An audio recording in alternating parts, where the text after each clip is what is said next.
And same thing with Purdue. Maybe I even had them going to maybe even the second round and losing. I didn't have a lot of faith in those two. I didn't think they'd lose today, obviously. But you know what? One guy who did, believe it or not, Josh, I have a quote-unquote gambling expert on my show, Anthony Jaskolski. Oh, I saw that tweet. And he went over to Bet Rivers, bet 1,000 on Oral Roberts, and that was at 10-1 basically. So you do the math on that. Yep. And then he had 2,000 on North Texas. Oh, come on. So, I mean, let's just say he could probably pay a few bills after today. So there was at least one guy. And so you can, cheap shameless plug, you can hear him on my show every Thursday night. But anyway, go ahead. Anthony's going to get some angry text messages from me and maybe a couple asking for a couple bucks. There's that too.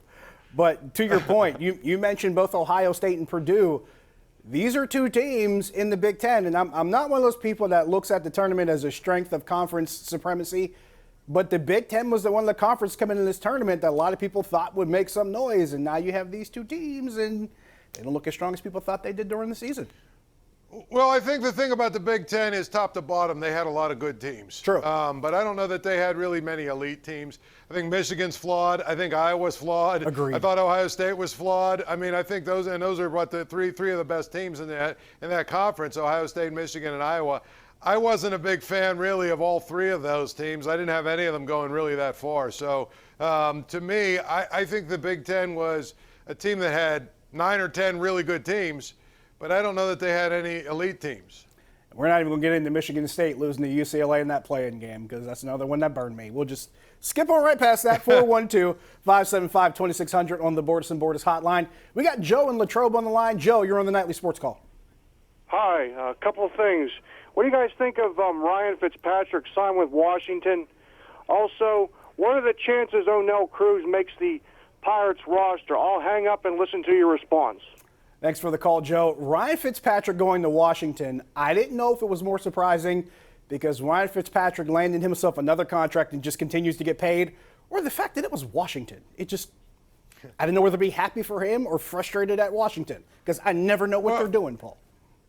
Well, the thing about Ryan Fitzpatrick is, he's going to have 3 games where he goes, for 380 yards and 4 touchdowns, and people talk about Fitzmagic. And then he'll follow that up with 3 games where he throws 4 interceptions in all 3 games, and people want to cut him again. I mean, this is a guy, you know what? When he gets hot, he's really good. When he doesn't, when he's not so hot, though, he's really good at throwing the ball to the other team. As for O'Neill Cruz, Josh, I think there's 0 chance he's going to be on the big league team this year. Yeah, at least until late, until late in the season. Yeah, right now in March, I don't think there's a place to put him because there's gloves at every position on the field, and they're probably not that keen on putting him at his natural position, or I should say his original position of shortstop right now. So I think you're right. Later on in the season, we'll see who gets cleared out. We'll see if he can get in where he fits in. Let's go to Tony in the Hill District, my old stomping ground. Tony, you're on the Nightly Sports Call. Hello, Josh. Hello, Paul. Somebody please tell me, why would the Patriots re-sign Cam Newton, a quarterback who's done absolutely nothing this year? He has been to 1 Super Bowl, didn't win that. Wouldn't you rather take your chances on the draft instead of a quarterback, to me, in my own eye, who's really is a ball hog? Tony, the draft hasn't happened yet. They still can take a chance on the quarterback in the draft. That's the point. And if you look at the details, Paul, of Cam Newton's contract, he may not make all the money that they signed him for in that 1 year. They still have a lot of flexibility to take a quarterback in the draft. And remember, Paul, New England loves to do that thing where they'll trade out of that first pick and pick up a handful of seconds and thirds and just snatch a whole bunch of picks in that one fell swoop. This is not over as far as what New England's doing. Of course. No, you bring in Cam Newton and you have him there for a year, and then you can draft a young guy or sign a young guy if there's one out there that, maybe you want to take a shot at. But the bottom line is it's pretty clear the Patriots' strategy has been, let's make the rest of the team really good, get as many good players in here as we possibly can, and then hopefully Cam Newton has a bounce-back year, and we see what happens. But to me, it's clear that they have a long-term plan, and what it is probably going to be draft a guy. That's what I'm pretty much convinced is what they're going to do. I thought it was going to be what they did last season. It ended up not being that way. To the point where Tony was talking about last season, the Patriots went 7-9. He didn't really have any reliable receivers to throw to. A whole bunch of guys, like half a dozen guys opted out of the season, Paul. Were we really expecting anything out of New England given the circumstances surrounding that team? 8 guys actually. 8. And what they did with and what they did with last year was make it really clear that they were building for this year. Yep. And, they cleared out everyone. I remember early in free agency, people were like, oh, well, Bill Belichick saw that Tom Brady won the Super Bowl and now he's going to spend crazy.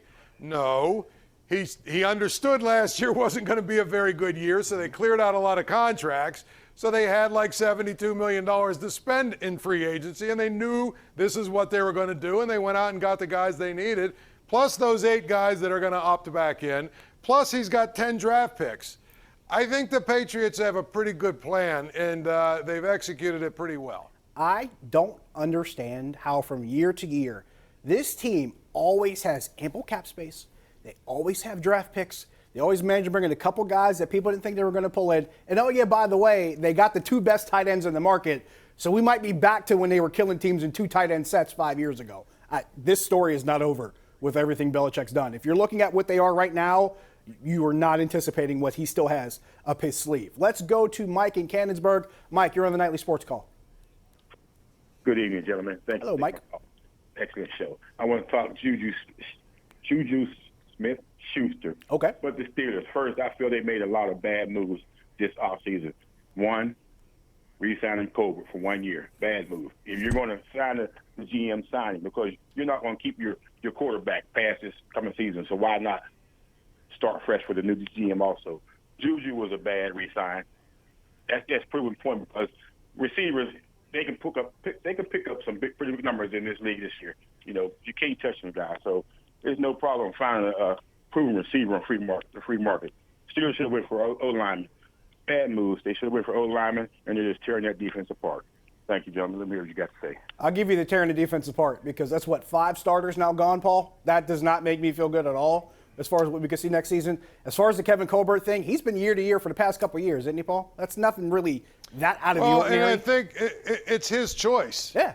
And I think to the caller's point, really, I mean, he basically has made it pretty clear. It seems like when Ben Roethlisberger's done, he's going to step away. So yeah, it makes perfect sense. I'm not exactly sure what this guy's talking about. Yeah, I am under the impression that it seems like Kevin Colbert has been on a year-to-year basis for a while now, and I think a lot of that is based on, like you said, largely what happens with his quarterback, because you're going to get to the point where they're going to have to figure out where they're going to start all over again, because that time is coming. They managed to delay it by another year, at least by another year, but they still have to figure out what comes when that time is ready to make another decision at quarterback, and whether or not Kevin Colbert will be here. Remember, his contract expires right after the draft, so we'll see how that works. Got to take a break. We got our tweet of the night coming up when we come back. We'll have that for you. Stick around.